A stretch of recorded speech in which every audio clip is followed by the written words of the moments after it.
conference phone line. If you haven't yet, hit *6 on your phone to mute yourself. We'd appreciate it if you would. With that, we'll let Coach Petersen get us started. Let me just look over this depth chart. I haven't seen it. We're excited.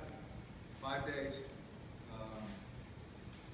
And I think our guys are excited. We're working hard. It's most of the time to play. That being said, does that answer the first question? Yeah, go ahead. Answer it. So we have a really good plan. We're excited about it. Because we kind of figured it out the last day or two, we just really don't think it's an advantage to us to tell you our strategy right now on that position.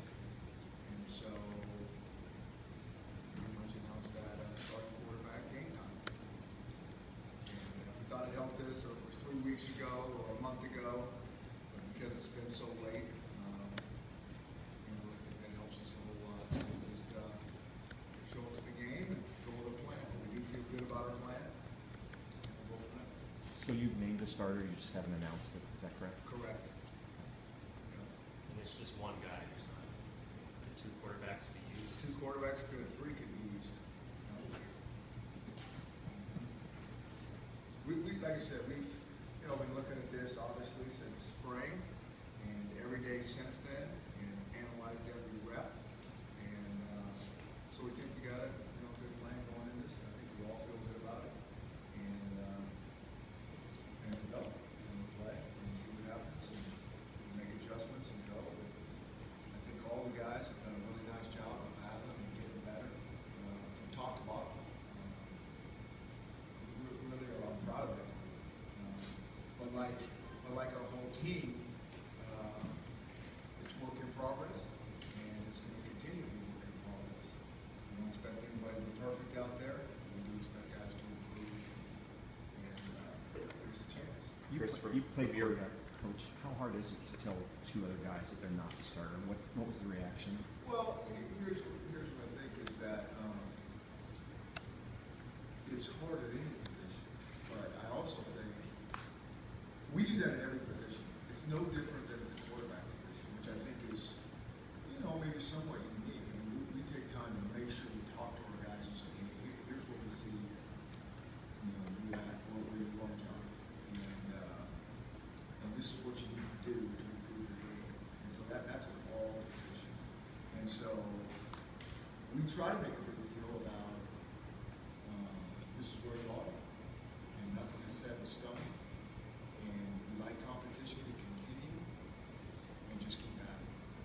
And it's just interesting when you look over time, kids just hang in there and keep fighting, how that can happen in a good way. I mean, that's just, it's amazing how that usually turns out for guys that just keep fighting, keep competing, keep improving their game. Really a hard concept to get on because we're so hung up on what coaches think, how the other guys that they're competing against are doing. And so we really try to spend a lot of time talking to these guys about that. If you can change your focus to just you and just keep doing your best. Very often, really good things happen when you get into the process. Chris, from your standpoint, why is it better to not publicly name a starter when you know there's going to be rumor and speculations kind of floating around between now and the time that it is made public? We would like rumor and speculation as much as you can do for that. That'll help us. So we think that's part of it that helps us. I mean, our guys know what's going on, and that's the important thing. And so 5 days before the game, that doesn't really help us a whole lot. So come up with a bunch of different scenarios. That'd be good for us. By saying though that 3 quarterbacks could play, is it safe to say that Jake will not be redshirting this year? It is safe to say that we have a good plan, and on Friday you will see it.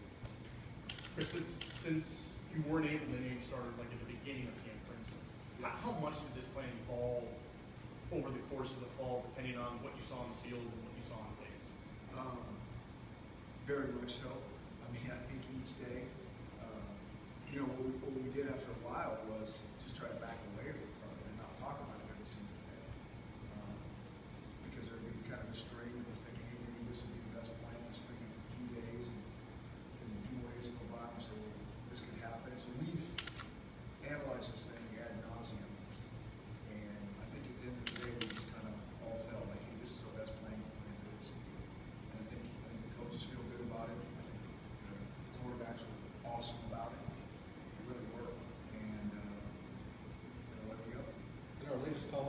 please hit *6 on your phone, please, with some background noise. Thank you. Chris, how much of the atmosphere going into Boise? Can you tell us what that atmosphere is going to be like going into Boise? And did that weigh into your decision? I think when a game is billed as the biggest game in school history, I don't think we have to go down and describe it. I think usually those words just take care of it. It's a great place to play. I mean, unbelievable home field advantage. Size of the stadium has nothing to do with it. It's very passionate fans, and a really good place to play a college football game. And so, the noise factor, it's a place to do that. With the quarterbacks was there, I guess, what ultimately did it come down to? You guys said all along there wasn't really much separation. Yeah. Was it still pretty close all the way to the end? Absolutely. What was it decided? Yeah. I think maybe just who might have performed the best, over the last handful of days, because it was close. Like I said, we made case for all of it. That's why I think we have our plan and we go forward, and certainly don't want guys looking over their shoulder. I've said this since spring. I've said this forever. It's such a long season. Things happen between injuries and performance and just all those type of things. And so we're kind of all in this together. It's not on anybody's one shoulder. We're a team here, we're staff here, we're getting to do what's best to support that group. And heck, if that guy plays well, probably starts in the old line, give him a chance to do some things. Give him a chance to run game to get started.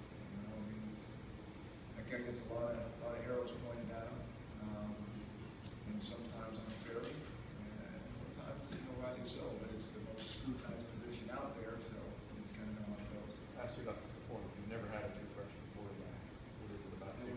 And we might not have a true Yeah, freshman. I'm saying, what is it about Jake Brennan that you were considering? I don't think still? Jake's a true freshman, and I don't think it really matters if it's a true freshman or not. I mean, maybe we haven't had a guy that was ready to go. I don't know if it is. I mean, there's a lot of true freshmen that play, and so that's one thing I'm going to say. Chris, what's your opinion on the fact that 3 weeks after fall camp starts, you've got 11 true freshmen in your depth? Yeah. I think we kind of told you that was probably going to happen weeks ago. And I think some of these guys are pretty talented, and just by the nature of the youth of our team anyways, we feel good about getting these guys into the mix. I think one thing that's real apparent is the kids that we played last year, these true freshmen. Those are kind of the wily judgments right now and how far along they are. Even when some of those guys were not starters, it's just that they were in all the meetings, all the reps that they got to take. I mean, it really accelerates the learning process. I don't even kind of like the word burning a red shirt. I mean, I don't think it's that at all.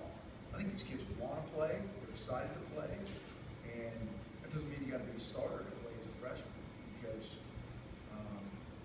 you're going to gain valuable reps, whether it's in the game, practice. I mean, you just can't simulate those when you're redshirt. Your game accelerates tenfold through the season.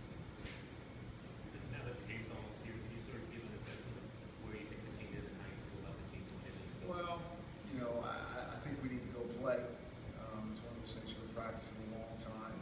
And so we need to go out there, and these guys are tired of us telling them over and over about this, that, and the other thing. They need to experience it and go through it for the real thing, and listen a little more intently and tighten up things. They've been doing a good job with that. I know they're completely all in on those things, but practice is practice. Is there a belief that despite what you lost and the guys in the NFL and everything, that you can win more games this year than you did last year? I think we can be a good team. I really do. I know what we have in that room. I think, like I've said before, our kids will keep just playing for each other, keep getting better. And, we all get so hung up on winning and losing. It's the beauty of sports. At the end of that contest, you got the scoreboard right there. And most of the time, tell us we're great people and a bunch of big losers. And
had a great camp, Miles, speaking of, every time we play in there, some good things seem to happen.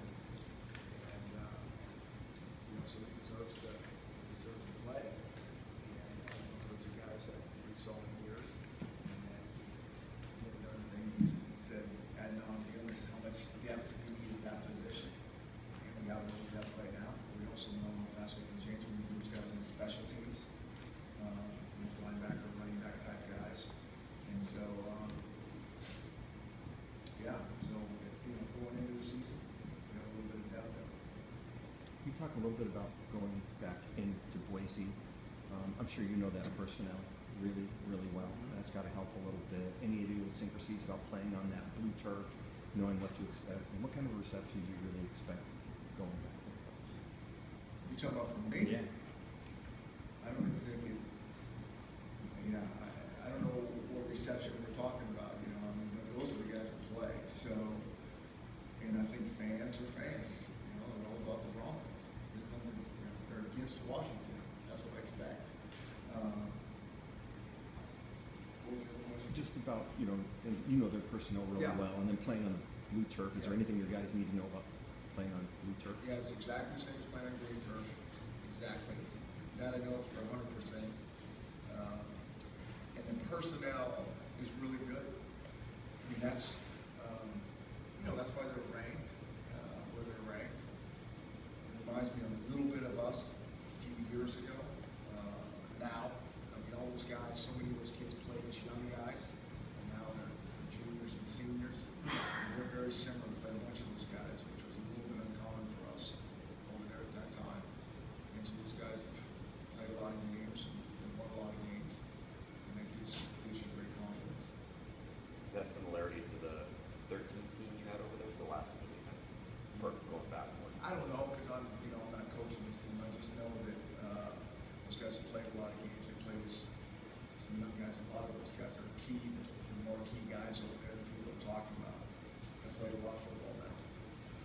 What did you see in Brian Harsin as a younger coach that made you think he could have success in this profession?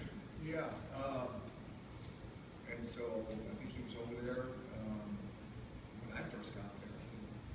Coach Hawken hired him as a graduate assistant, and it was just kind of one of those guys that just did a great job in all the roles that he had. He had just a lot of value he added to the program, whether it was a graduate assistant, then he was the tight end coach, and he was tight end coach for a while. He was one of those guys, and you could tell that he got it. Had a great football mind, and so we spent a lot of time together over those years that I was the coordinator.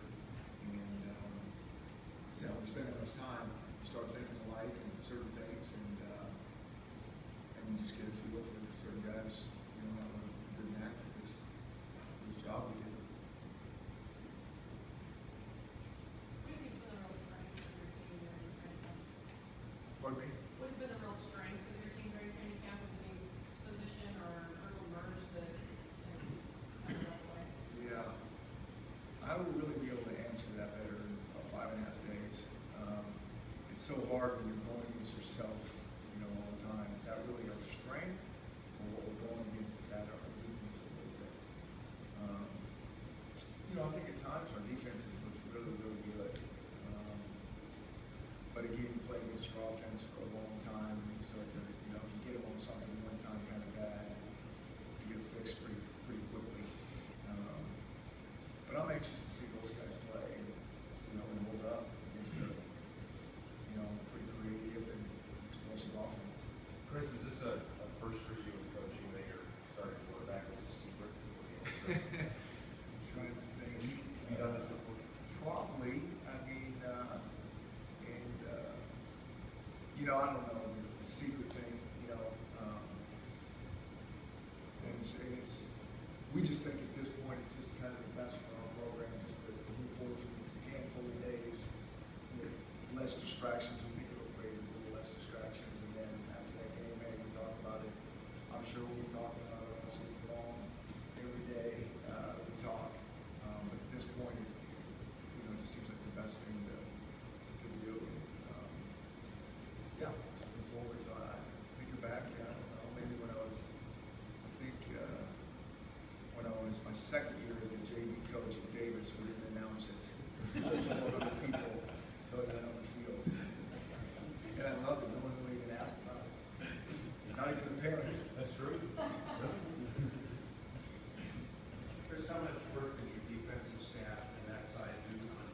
avoiding the explosive plays that happened early last season? Yeah, you know, that's a hard question to answer. I mean, that's what everybody's all about: creating explosives and eliminating explosive plays. And really, what it has to do with just being, you know, assignment sound and technical in your reads and your decisions, and not guessing, and trusting your technique and those types of things. But I do think it was, you know, really looked at what do we need to do to play, you know, better coverage, better run, I mean, everything, you know, because it's a completely new defense in that way with all the guys we lost. So, I mean, everything, from offense, defense, especially, every single unit, every phase of the game has been analyzed and tweaked. And so sometimes that doesn't look like that when you go to play. There's different reasons for that. But that process never stops.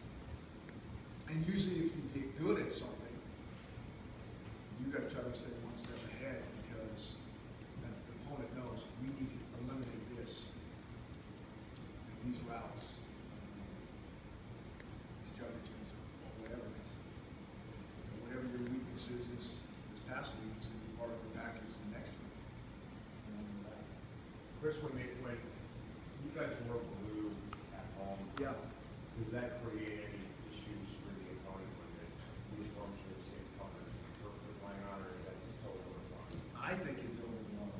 Now, I think it's always the guys who play uniforms that play the colors. I think it looks a little bit different on TV. You know, I've said it before. When you see a replay of the game, you see something like, oh, that is right, that is different. I think when you're there, it's not as big a deal. I think it might be a little bit tougher sometimes to watch the tape. But I think when you're playing the game, it's We talked about your offensive line a little bit. Sure. Boise's defensive front Yeah. is really good. really good. And really, there's three players that you guys didn't even see last year that are either starting or in those two Ds. All three seniors, you know, didn't play for one reason or another. And you know, I think I saw some of the TDs, a couple of the kids that played, you know, significant amount of time. We just got a lot of depth there, and it's a good group. I mean, that's a good problem for those guys to have. You know, to keep bodies fresh. It's great competition, and you know, some of those guys were there for a long time when we were there, and they're still there. I'm trying to figure out how they're still there. It's one of those things that they, you know, just played for a long time, the young guys, and so got a big strength for them. And brand new offensive line for you. And, they're keeping you up at night a little bit. I mean, it is what it is. You know, they got a good D line. I mean, it's not like the other teams we're going to see are going to have really good D lines as well. I mean, everybody knows about our schedule. So, I mean, this is, you know, we do a lot of good on in practice. That's how our schedule lines up. Good on good from right from the start, and away we go. Buddha listed as the one kick returner. Yeah. Something you haven't seen in a game action. What do you like about being that? He is he's pretty explosive with the ball in his hands, and he did some unbelievable things over there at Bellevue as an offensive player as well. And he likes the ball in his hands, and so we're anxious to get the ball in his hands. And that's one way to do it. Offensively, is he going to be a guy that's Yeah, I'm not sure exactly what they have planned for him out of this first game right now. You know, we're trying to get some other guys ready to go. Some of these young guys, and how we get those guys some touches and those type of things.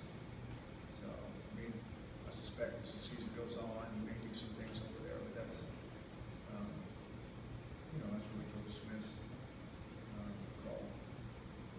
Chris, how happy are you that this game's 5 days away as opposed to maybe 3 weeks and 5 days away? Yeah, I think we've been working so hard and so long on this. I think all coaches, you know, in America right now are going, okay, it's time. Are we totally prepared to go? I think most coaches would say, yeah, I'll take another 3 weeks. But you just get to that point where it's like, we need this full time. And we're very close to that. But you personally, in terms of just getting it out of the way?